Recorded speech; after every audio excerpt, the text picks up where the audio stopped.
కానీ జరగడం జరుగుతుంది. సో తప్పకుండా ఓటమి గెలుపు కాకుండా మన జులూం టీం అయినా మన ఎంకేసీ అయినా ఇద్దరికి ఆల్ ద బెస్ట్. తప్పకుండా ఇన్ని రోజులు 10 రోజులుగా మీ అందరూ మీ ఉత్సాహం మీ జోష్ని చూసి మేము తప్పకుండా యాక్చువల్లీ మన టోర్నమెంట్ నారాయణఖేడ్కి మొట్టమొదటి టోర్నమెంట్ మా తాతగారు చనిపోయినాక 1992కి ప్రారంభించడం జరిగింది. అది మొట్టమొదటి టోర్నమెంట్ నారాయణఖేడ్ది. శివరావు షెట్కర్ మెమోరియల్ అని పెట్టినాము. ఈ రోజు కొత్తదనం వస్తుంది. మా తాతగారు మన నాయన తాత మన జనరేషన్ వేరే కాబట్టి మనం నైట్ సర్కిల్ టోర్నమెంట్ తీసుకురావడం జరిగింది. ఎవరున్నా కూడా మీకు మధ్యాహ్నం ఎవరికైనా పనులు ఉంటాయి అవి ఉంటాయి.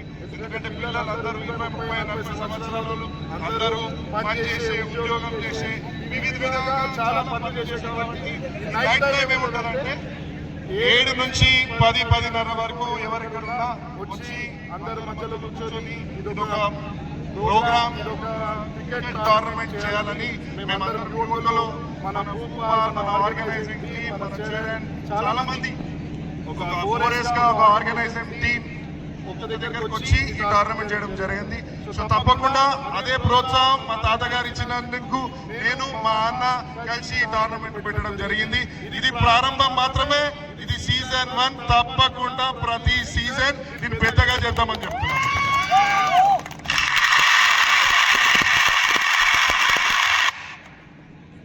ఈ స్టేడియం అప్పారావు షెట్కర్ స్టేడియం అని పేరు పెట్టడం జరిగింది. మేము 10-15 సంవత్సరాల క్రితం ఇక్కడ ఈ స్టెప్స్ అన్ని ఈ కాలం 5 సంవత్సరాలు కాంగ్రెస్ ప్రభుత్వం ముందు కాబట్టి తప్పకుండా ఇది ఒక మినీ స్టేడియం గా చేసుకొని ఇదే కాకుండా పెద్దలకి చెప్పి మన నారాయణఖేడ్కి ఒక పెద్ద స్టేడియం తెచ్చుకుందామని చెప్తున్నాం.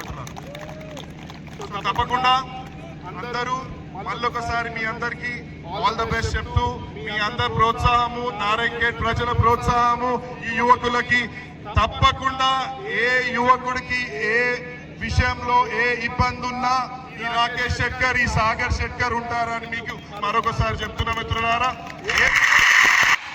తప్పకుండా మీ ఏజ్ గ్రూప్ వాళ్ళు ప్రతి ఒక్కరికి చెప్పుకోలేరు. వాళ్ళకి మీకు ఏజ్ గ్యాప్ ఉంటుంది. ఏదున్నా ఒక అన్న తమ్ముడు లెక్క ఒక ఫ్రెండ్ లెక్క we are always available for all of you. తప్పకుండా మీరు ఏదున్నా మాకు చెప్పుకోవచ్చు అనుకుంటున్నా. మళ్ళీ ఈ అవకాశం నాకు ఇచ్చినందుకు తప్పకుండా మీ అందరికీ ఇంకోసారి ధన్యవాదాలు చెప్తున్నా అన్న. జై హింద్.